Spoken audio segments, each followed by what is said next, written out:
Quand est-ce que vous vous êtes arrêté la dernière fois pour regarder le bruissement des feuilles ou regarder les nuages? Quand est-ce que vous êtes arrêté la dernière fois pour rêvasser, vous reposer, prendre le pouls de la nature, pour vous connecter en quelque sorte?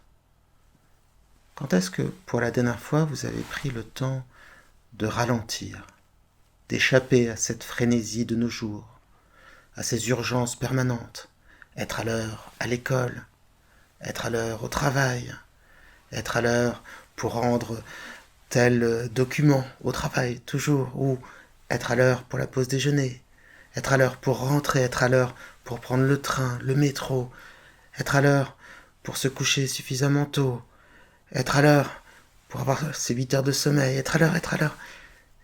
C'est tout le temps, tout le temps, tout le temps, cette pression, cette tension, en continu. On n'a plus le temps de se poser, d'échapper à la tyrannie de la montre. Alors, c'est normal que le soir, on se sente tendu, qu'on n'arrive pas à lâcher prise, à rêvasser, à s'échapper, parce que finalement, on a oublié de contempler, on a oublié de se poser, on a oublié finalement de vivre en quelque sorte, c'est-à-dire de ne pas être tout le temps soit dans le faire, soit dans le divertissement. Cette séance d'hypnose, que je vous invite à refaire tous les soirs pour retrouver le réflexe d'un sommeil facile, va non seulement bien sûr vous endormir, mais aussi vous apprendre à ralentir, à prendre le temps, à vous reconnecter, à lâcher prise, à prendre de la distance face à une vie, à un monde moderne qui va trop vite.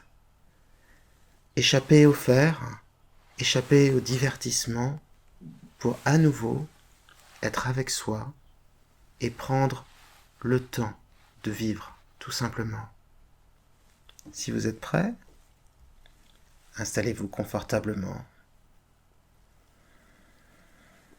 Prenez votre posture habituelle pour dormir. Il n'y a pas de bonne ou mauvaise posture, que ce soit sur le dos, sur le flanc, sur le ventre, peu importe. Mais essayez simplement de trouver une posture détendue, confortable. Relâchez ne serait-ce qu'un tout petit peu les épaules. Et observez. Observez cette image. Simplement, fixez un point au milieu des feuilles et laissez votre regard commencer à se reposer. C'est un temps de contemplation et c'est donc très bien si vous laissez vos paupières se clore à moitié pour avoir ce regard d'une grande douceur, pour ressentir ne serait-ce qu'au niveau des yeux un commencement de quiétude, de sérénité, peut-être même un léger engourdissement. Le corps a la mémoire des sensations. Et lorsque les paupières commencent à se clore, pas tout à fait, juste à moitié, comme cela, eh bien, d'une manière infime, ou peut-être davantage, se réactive cette sensation de pré-sommeil, cette fatigue du soir qui nous invite à nous diriger à notre rythme vers le sommeil. Et c'est avec une même facilité que l'hypnose va vous conduire vers cet état juste avant le sommeil qu'on appelle l'état hypnagogique. Ce moment où on rêvasse, où les images, les sons, les sensations se mélangent. Et parfois on a même l'impression de plonger dans un état différent. On plonge littéralement dans le sommeil. Et l'hypnose va vous laisser juste là, à la frontière du sommeil. Et il n'y aura plus d'effort à faire pour dormir tout à l'heure. Simplement à vous laisser porter par le calme que nous allons construire ensemble, par la respiration qui sera de plus en plus lente, posée, et par l'envie simplement du repos mérité, l'engourdissement des sens donc. Certains mots vont échapper à votre conscient, mais votre inconscient, lui, les percevra, les intégrera. Et ce n'est donc pas grave si votre conscient oublie tel ou tel mot, s'il décroche, puisque l'hypnose, la transe, puisqu'il faut bien utiliser ce mot un peu ancien, c'est davantage le temps de l'inconscient. Alors, parfois on oublie d'oublier, et si on ne se souvient plus de se souvenir, c'est parce que déjà une partie s'échappe à soi, à nous-mêmes, en soi, pour soi.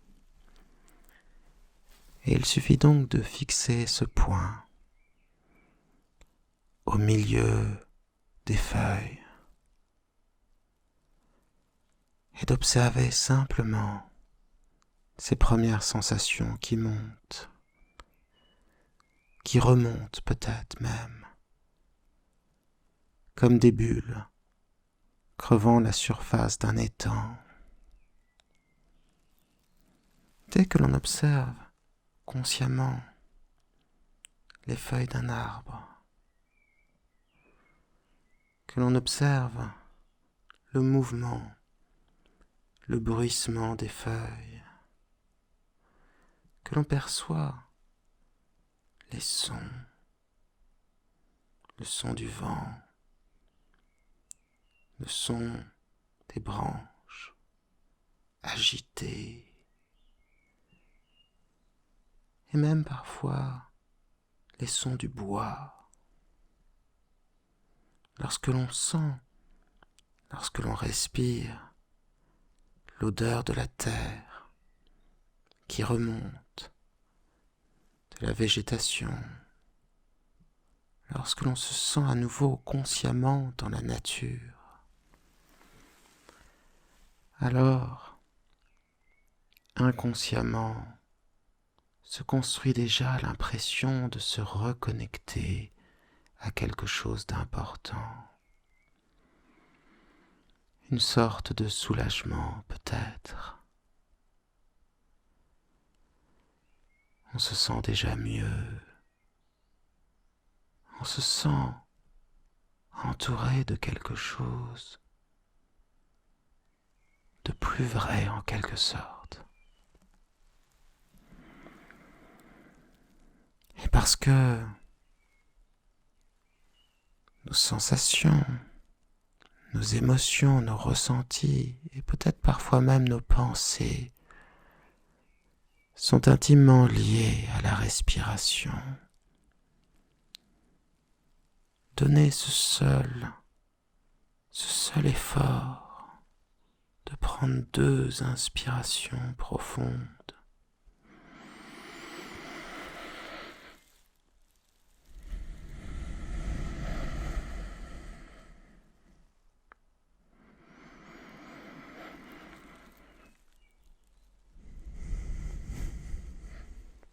Comme ce mouvement des branches de l'arbre. Et tout de suite, porté par ma voix, porté par cette intériorisation qui nous invite déjà à nous poser, nous reposer, ne serait-ce que sur ma voix, ne serait-ce que dans le lit, ne serait-ce que dans le temps de l'inconscient, le temps de l'inconscient, et du conscient qui s'efface à son rythme, dans un processus d'intériorisation de plus en plus en nous-mêmes. Alors, pendant que les pensées fatiguées s'accrochent et se décrochent, s'accrochent et se décrochent, notre respiration devient plus profonde, plus calme. Et alors que l'on observe ces images, ces branches, ces feuilles, le ciel, on peut ressentir dans notre dos, dans le sol, les racines qui vont chercher dans les profondeurs de la terre l'eau, alors que de l'autre côté, les feuilles, dirigées vers le ciel, se nourrissent de lumière. Et dans ce miracle, dans cette rencontre de l'énergie du soleil, de l'eau, et tout autour du gaz carbonique, se construit la matière même de l'arbre, sa nourriture, créée simplement à base de lumière, de gaz et d'eau. Et il n'est même plus besoin de réfléchir, tant la respiration est devenue profonde. Et ces racines, cet air calme, frais que vous inspirez se diffuse dans les poumons comme des racines, s'enfonçant toujours plus avant à la recherche du calme en vous. Alors, peut-être encore un tout petit effort, quoique on peut observer le corps qui se détend pour entrer de plus en plus en transe. Et lorsque les paupières se fermeront, cela voudra dire bien sûr que vous êtes en transe et vous emporterez avec vous, consciemment et inconsciemment,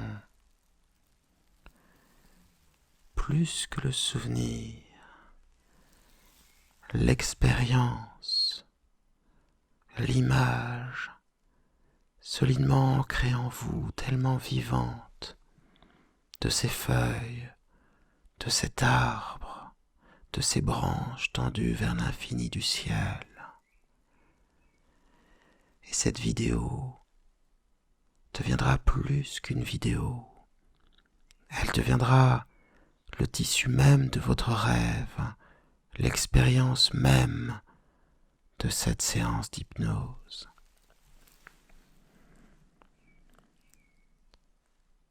Qu'est-ce qui fait qu'à un moment on se relâche? On regarde le ciel. Et déjà, spontanément, on se met à rêver, à échapper au cours de ses pensées habituelles et à penser à U et à Dia, à penser non pas à tort et à travers, mais sur des chemins de traverse, portés par le vent, la magie du hasard et des sentiments. Alors le corps s'alourdit bien sûr, Et vous sentez ses bras lourds, ses jambes lourdes, simplement parce que l'esprit s'est envolé. Il aspire à quelque chose de plus haut. Il aspire à davantage de liberté. Et il s'envole, glisse entre les branches, frôle les feuilles et se dirige vers les nuées et les cieux, peut-être même plus loin les terres. Et le rêve et l'inconscient alors, pas la peine d'observer sa respiration pour déjà la ressentir plus lourde et plus profonde. Et on se plaît à sentir son corps posé sur les feuilles ou le gazon. Ce corps lourd, et à imaginer en dessous de soi la nature qui continue, en dessous la terre, peuplée d'une multitude de petites bêtes, les lombrics, les insectes.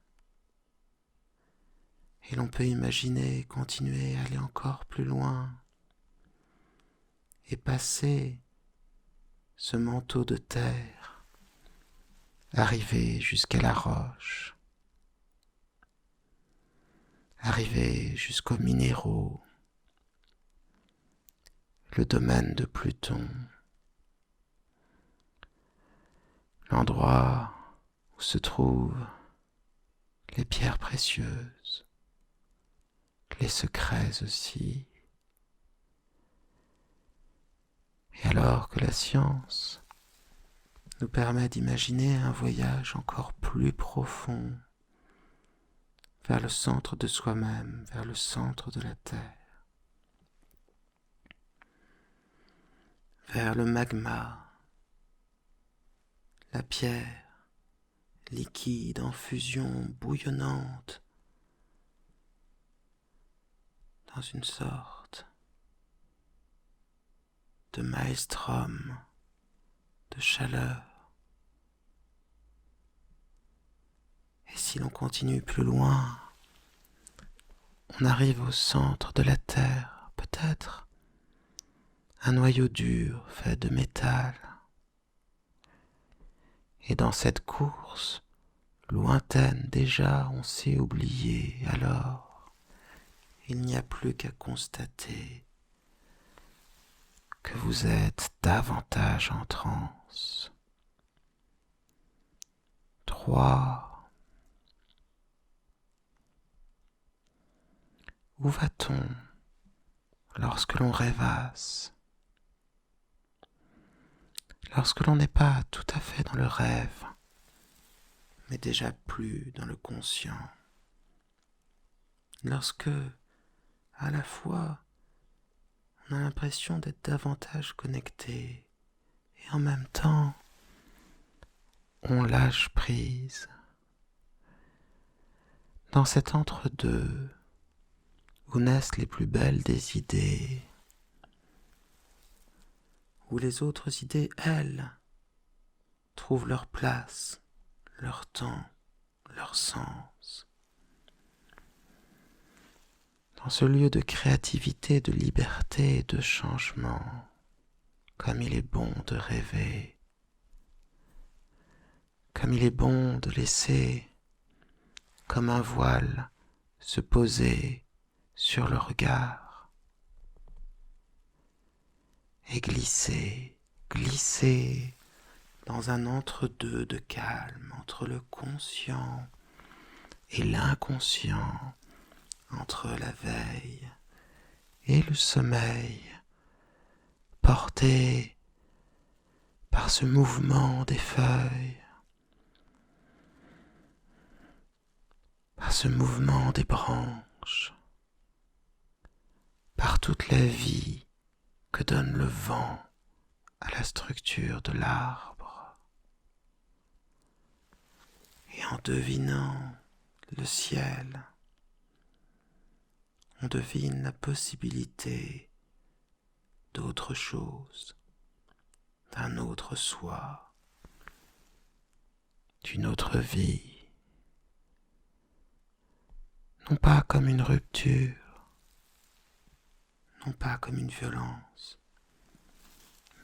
mais comme une sorte de glissement pour aller davantage vers soi-même. Et dans ce jeu de nature, dans cette évolution de la sensation, dans cette conjugaison des possibles, sans qu'il y ait de réflexion, sans qu'il y ait de réfraction,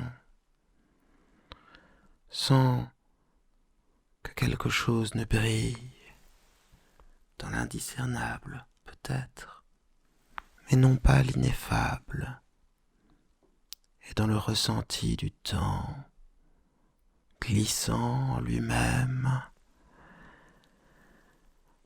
ouvrant les chemins de liberté, de changement. Vous entrez davantage en transe. 2.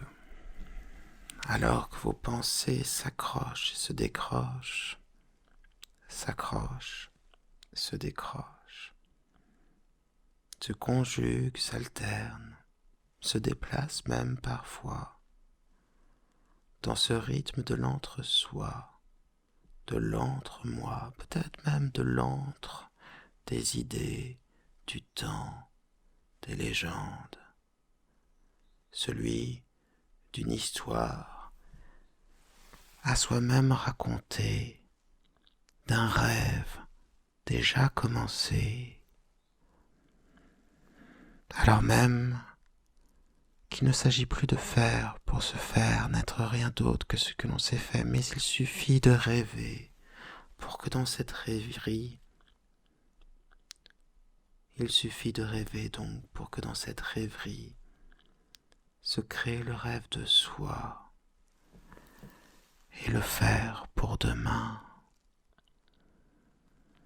Alors que le changement parfois passe par l'action et l'expérience, d'autres fois, cela passe par le rêve d'un autre soi.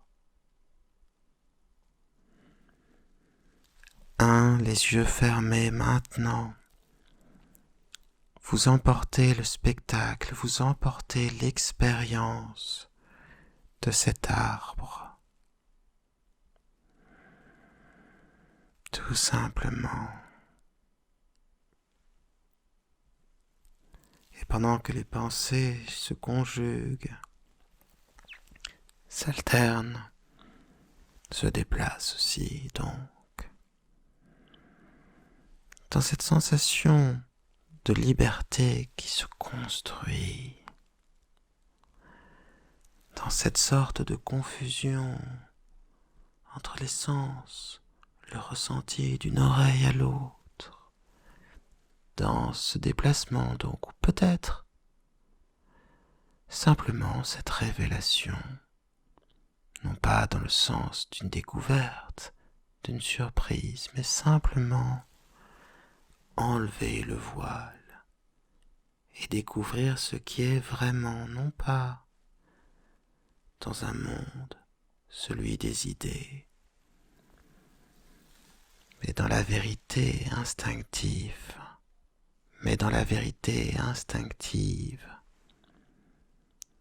de son présent, oubliant le passé, ne rêvant pas si ce n'est de futur de soi, en cela que seul le présent compte. Le passé est dépassé, le futur fluctuant, le présent est la possibilité d'un choix, d'une liberté Je suis libre. Je suis libre.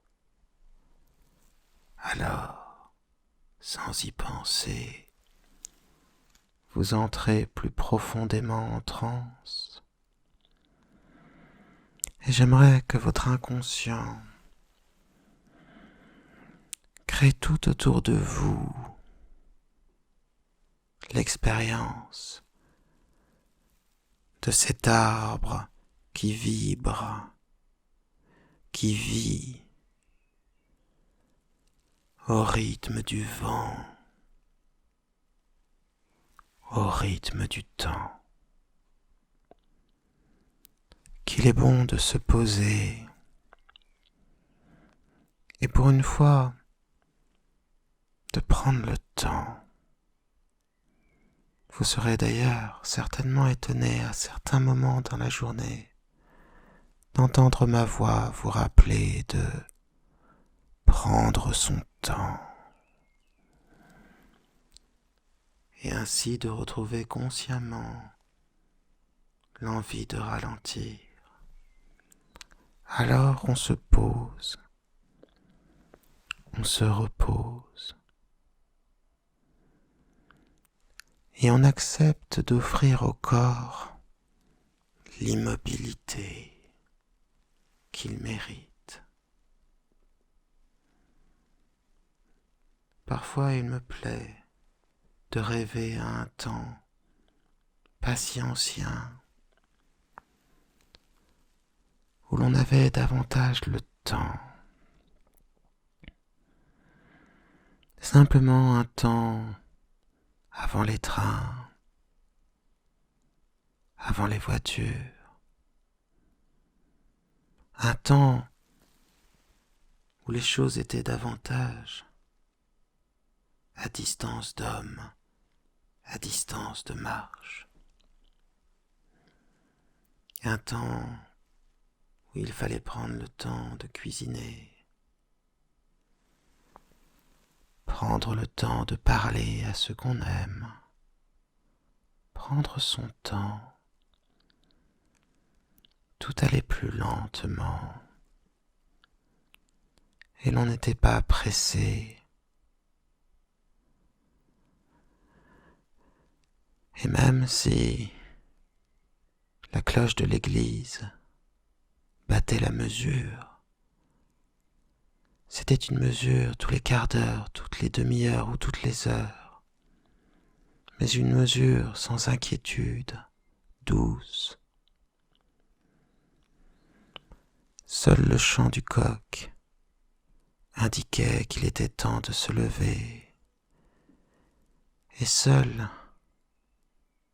le silence de la nuit et son obscurité rappelaient qu'il était temps de dormir. Peut-être qu'être ainsi, allongé, en train de contempler la cime d'un arbre, de contempler sa voûte, comme si c'était celle d'une cathédrale, de laisser sa pensée s'élever plus haut, plus légère. Peut-être que le plaisir, la sérénité, le calme que vous ressentez vient de là. Pour une fois, vous n'avez pas à courir, à prendre des transports en commun, pour être encore plus rapide, pour être davantage à l'heure, ou à prendre votre voiture. Que c'est bon d'être dans un temps sans obligation, ne pas se sentir en train de faire une course que l'on perdra forcément à tel moment ou à tel autre. Finalement, être juste dans l'instant, c'est ça le secret de la contemplation. c'est se laisser remplir par cette couleur surprenante, par ces teintes douces de cet arbre, des feuilles de cet arbre. C'est être à l'instant présent, simplement savourer, ressentir, vivre le simple déplacement des branches. Sentir peut-être une présence rassurante, celle de l'arbre, et trouver dans cet exemple d'un être qui prend le temps, un temps infini pour se développer, un être pour qui les jours ne comptent pas, les semaines non plus, mais c'est bien en années qu'il se développe, grandit toujours davantage, sans se presser. Il grandit, touchant le ciel, le jour, attrapant les étoiles la nuit.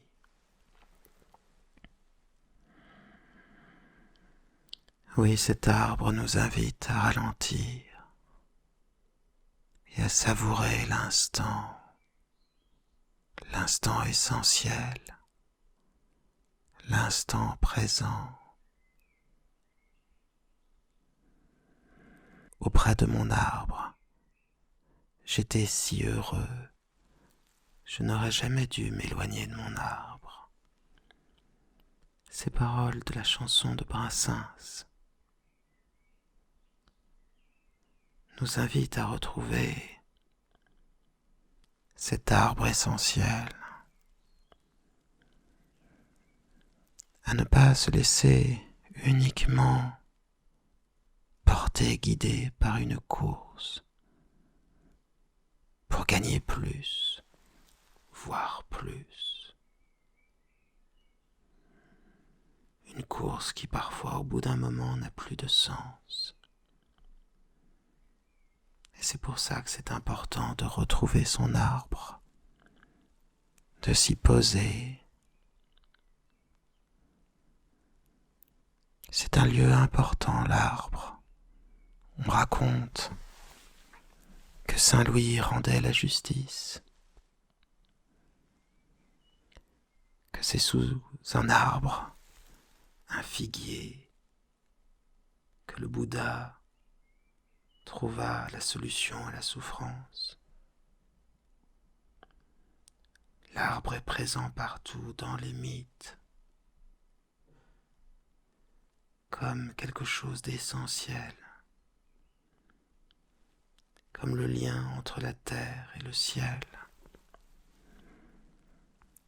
Mais sans chercher dans l'insondable secret des mythes,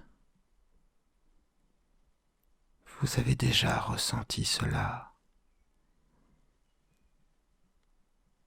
Lorsque l'on est proche d'un arbre, comme vous l'êtes maintenant,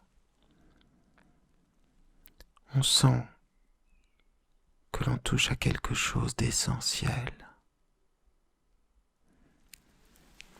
Et parfois même le cœur s'émeut face à tant de beauté. Un mystère aussi que celui de la beauté, cette chose en apparence sans utilité, et à laquelle pourtant nous aspirons presque tous. Il y a tant de beauté dans cet arbre, dans le mouvement des feuilles, des branches, et parfois même, on peut avoir l'impression de devenir cet arbre. Que ressentiriez-vous si vous étiez un arbre?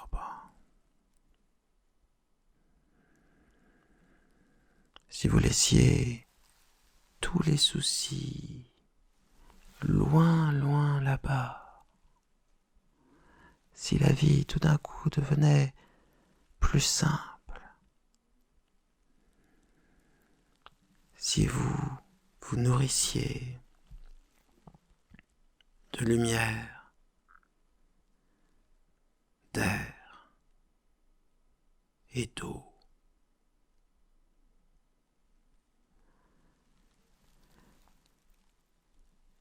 Que cela serait bon de devenir parfaitement inconscient, que cela serait reposant. Et c'est finalement assez facile, un peu comme Daphné, cette nymphe transformée en arbre, en laurier,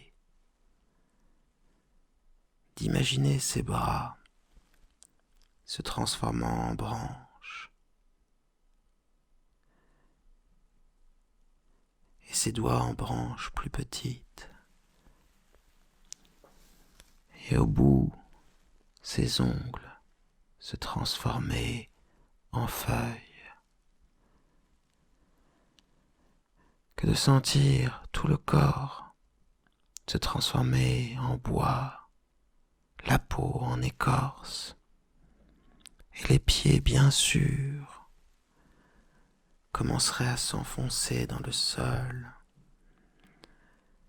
comme des racines pour aller chercher l'eau, pour s'enraciner dans une stabilité centenaire. Alors, dans cette immobilité tranquille,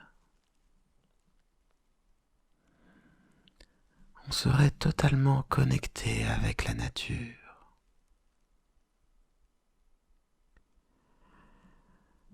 Le bout de vos feuilles toucherait d'autres arbres. Vos pieds exploreraient la terre et donneraient refuge aux larves d'insectes.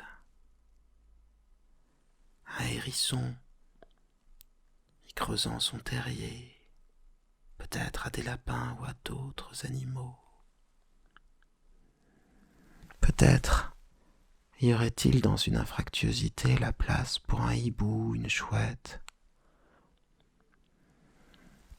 Peut-être pouvez-vous accueillir tous les oiseaux du monde dans vos branches, et en échange du repos et de la protection que vous leur apportez, entendre la plus essentielle, la plus merveilleuse, la plus enchantée des musiques,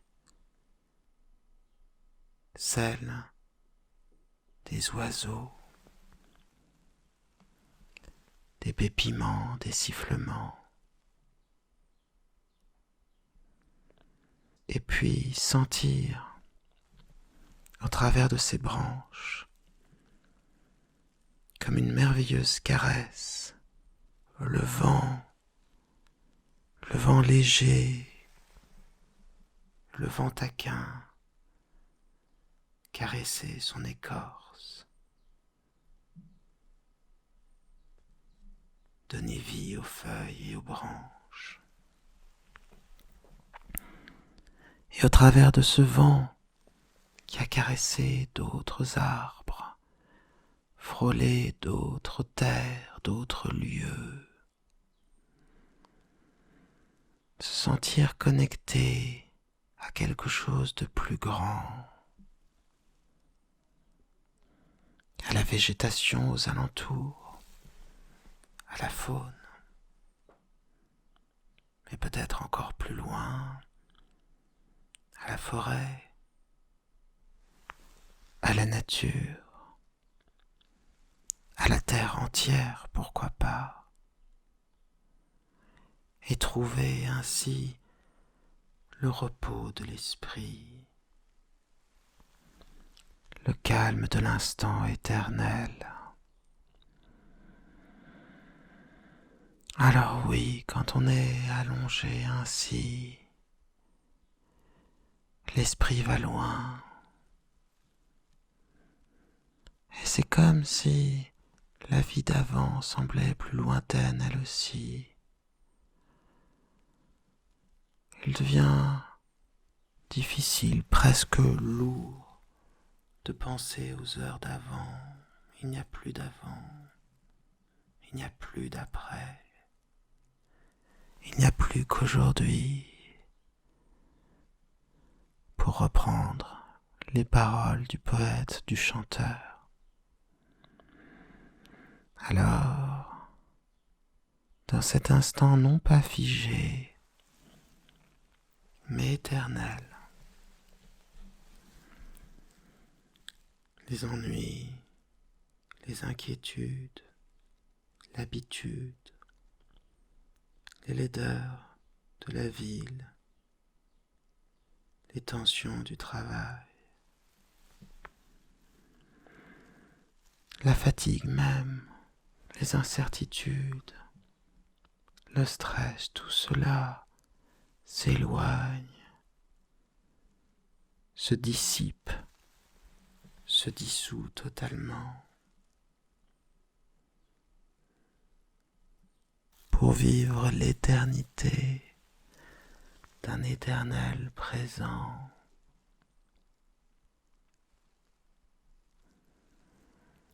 Lorsque l'on a été enfermé trop longtemps dans une maison, dans une ville, et que le regard a été bloqué par ces murs de ciment, de briques, lorsque le ciel ne s'est plus réduit qu'à des bandes de ciel, lorsque le sol n'est même plus de la terre ou de l'herbe, mais quelque chose qui vous éloigne de la terre, lorsque la saleté est si présente, lorsque les gens sont trop nombreux, lorsque tout bouge trop vite, alors prendre son temps s'impose.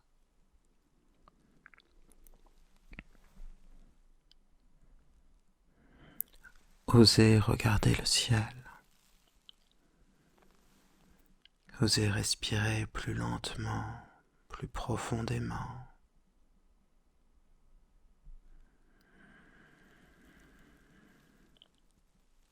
Et se reconnecter à la nature, aux saisons même, pourquoi pas. Car il y a quelque chose de rassurant au rythme des saisons.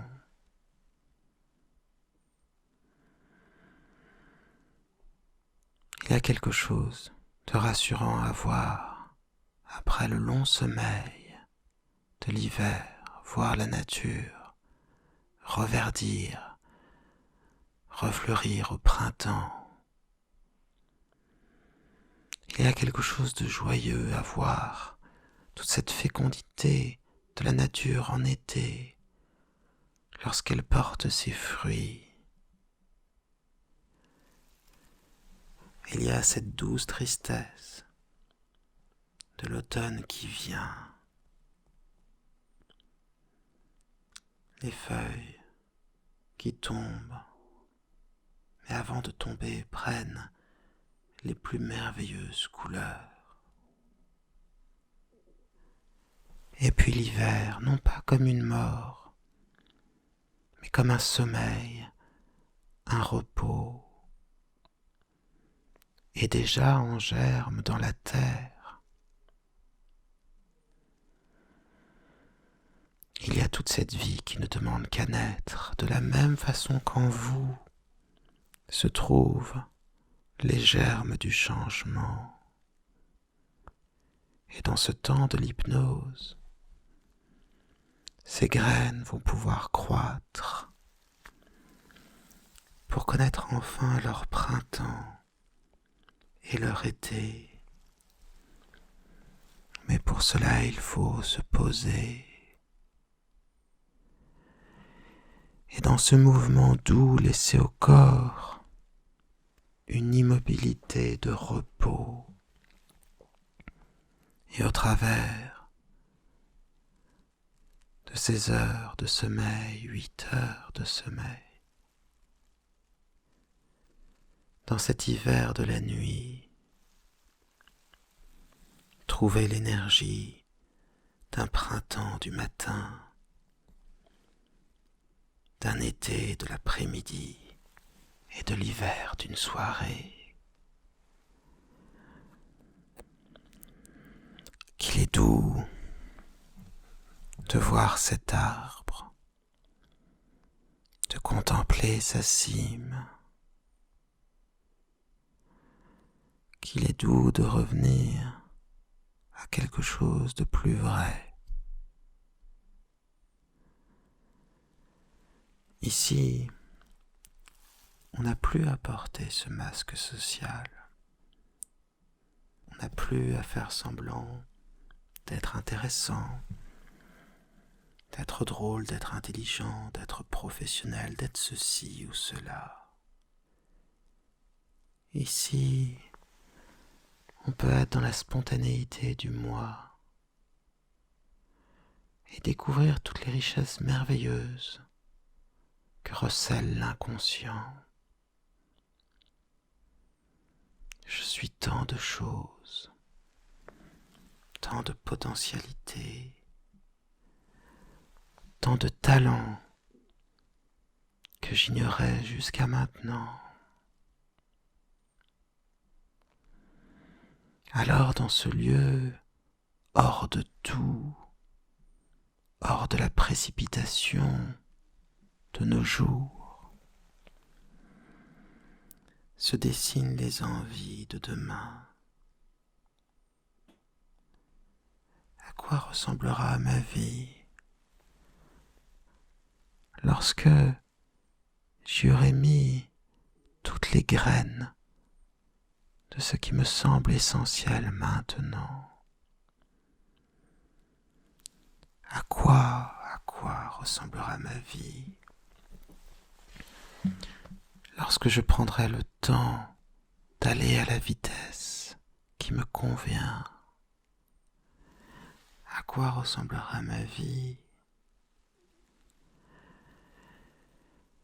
lorsque j'arrêterai de courir après ces choses inutiles pour me recentrer vers ce qui au fond compte réellement pour moi, ce qui nourrit mon âme, ce qui apaise mon esprit, car il est là le secret, s'éloigner des tensions, de ce qui fait mal, de tout ce qui est forcé ou aliénant, et aller tout en douceur vers ce qui nous nourrit réellement. À quel moment ai-je été aussi bien? Qu'est-ce qui me donne l'impression d'être à ma place ou simplement d'être bien comme ça? Et se donner l'autorisation de se diriger à son rythme vers elle, plutôt que de suivre les pas, la vie d'autres personnes, que de suivre des rêves dépassés.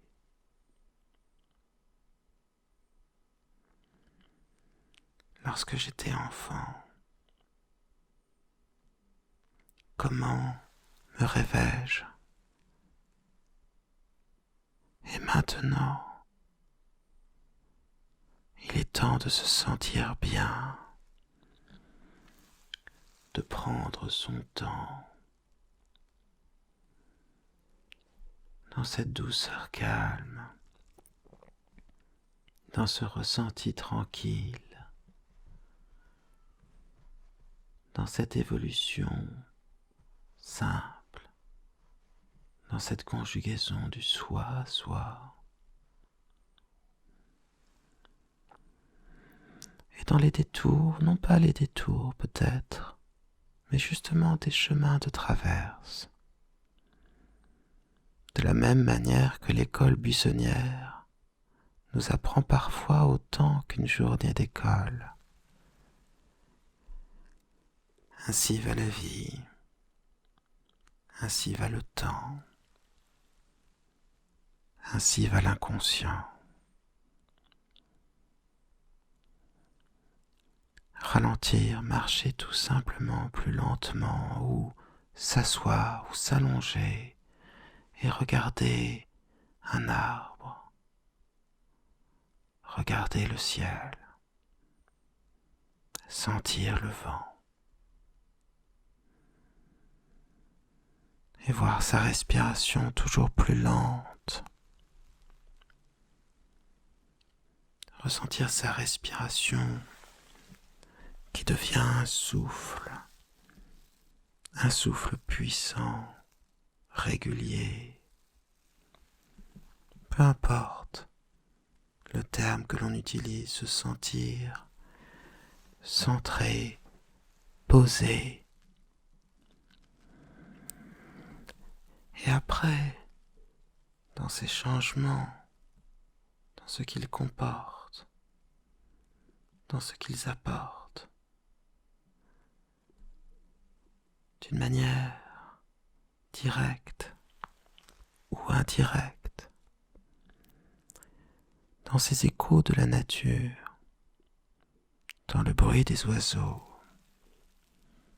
dans le bruissement des feuilles, dans cette odeur qui monte de la terre, dans la caresse de l'air sur le visage, dans tout ce que je sais et dans tout ce que j'ignore, dans ces changements sans but, comme une sorte de réalignement de soi, de son émotion, de sa présence, lorsque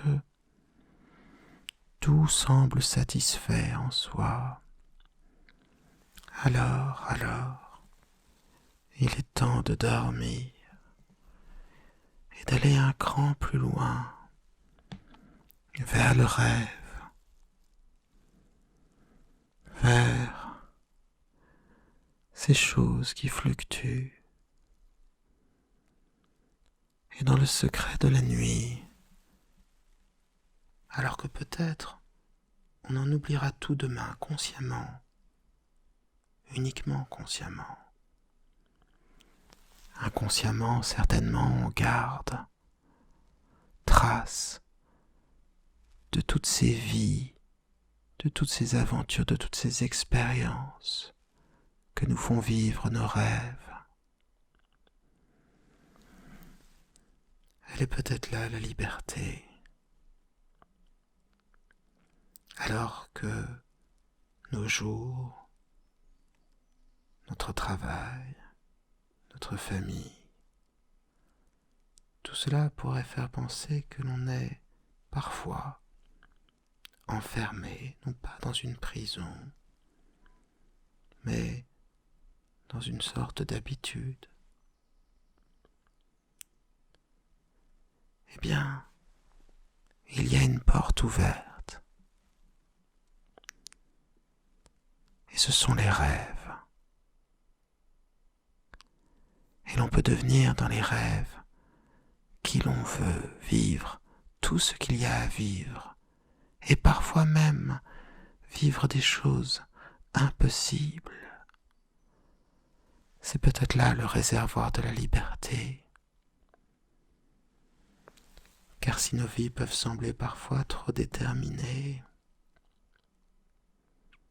eh bien la nuit, tout devient possible.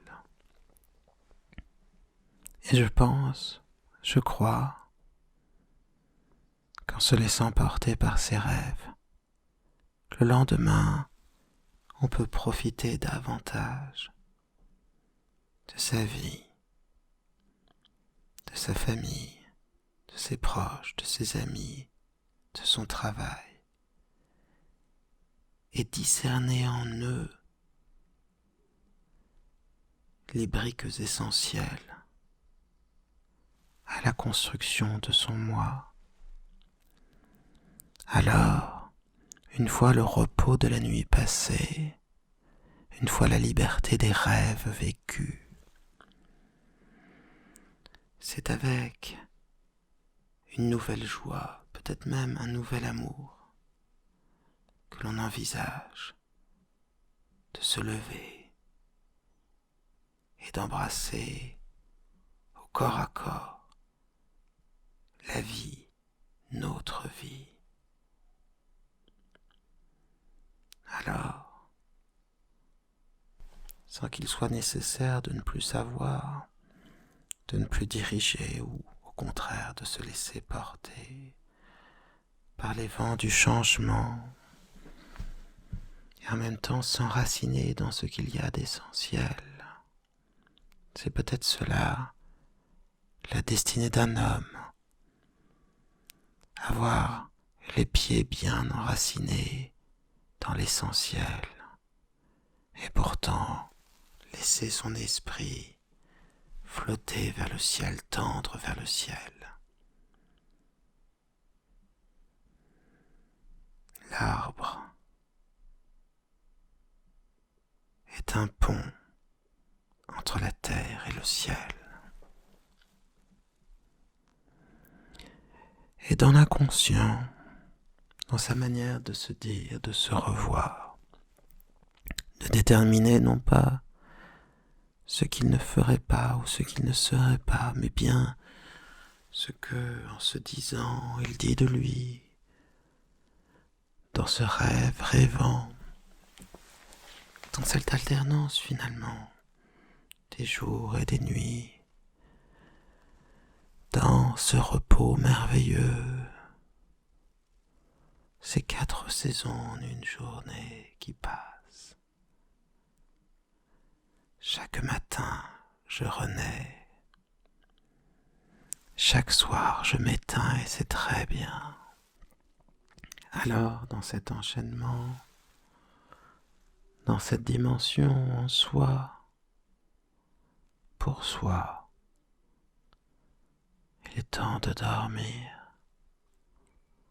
de se laisser dériver vers un ailleurs, de concevoir, déterminer, retrouver, envisager, reconstruire, développer, percevoir à nouveau, distinguer, ressentir, énumérer, d'une confusion à une autre, d'un sentiment à un autre, d'un jeu d'esprit à un jeu de mots, du jeu au tu, au ça, au moi, dans ce glissement de la pensée et du mot, non pas creux, mais creux comme un vase, au contraire, qui se remplit du sens que l'on veut bien lui prêter, du sens de notre expérience, de nos 5 sens,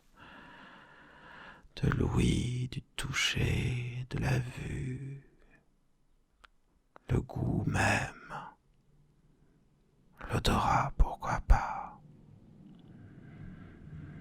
Mais c'est souvent dans le silence entre 2 mots, de la même manière que dans un morceau de musique, le silence est aussi de la musique, paradoxe à part. Ce n'est pas uniquement dans l'intonation, c'est aussi dans le silence entre 2 mots, dans le silence entre 2 phrases, dans ce ralentissement, comme une sorte d'évaporation, de sublimation vers un autre état, vers une autre perception,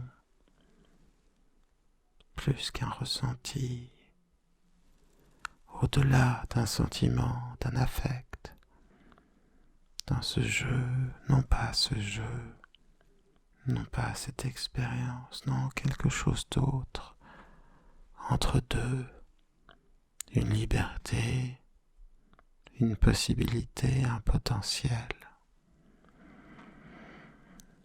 le soupçon d'une vérité, la vérité d'un soupçon, un soupçon de vérité donc, un soupçon de changement souvent, hors du doute, proche de soi, dans cette mélodie des rêves, dans ce temps d'ailleurs, dans ces images à l'autre bout de la terre, dans ce que finalement le rêve porte en lui d'exotique, comme un changement, comme un ailleurs donc, comme un croisement aux directions multiples, infinies peut-être, une grande bibliothèque aux rayonnages infinis, et où que l'on aille, on ne se perd pas, on se retrouve. Alors, porté par la rivière des mots, porté par le flux continu de l'expérience, le silence, la nuit, le rêve, comme une sorte de danse, de construction de soi, vers un ressenti heureux, proche, conjugué. Mais cela est déjà ce que cela était. Alors finalement, doit-on conjuguer le verbe être comme un devenir ou comme une réalisation? Je me dirige vers ce qui était. J'ai oublié ce que je deviendrai. Paraît-il que, avant de naître, les enfants savent tout et que pour qu'ils oublient, un ange pose son doigt sur leur bouche. Il crie chut. Et c'est le secret de cette petite marque, en haut des lèvres, la marque de l'ange, qu'il est bon d'oublier, d'oublier. Chut, il est temps de dormir. Chut, la pensée s'efface. Chut, le temps n'importe plus. Chut, seul le rêve est encore silencieux. Chut, l'oubli. Chut, le repos. Chut, le calme. Chut, partir. Chut, tranquillement, dans le silence des rêves de la nuit, comme un murmure lointain qui s'éloigne et s'efface infiniment en douceur, disparaissant toujours davantage dans l'oubli, dans le passé, dans la nuit, dans le temps, sommeil.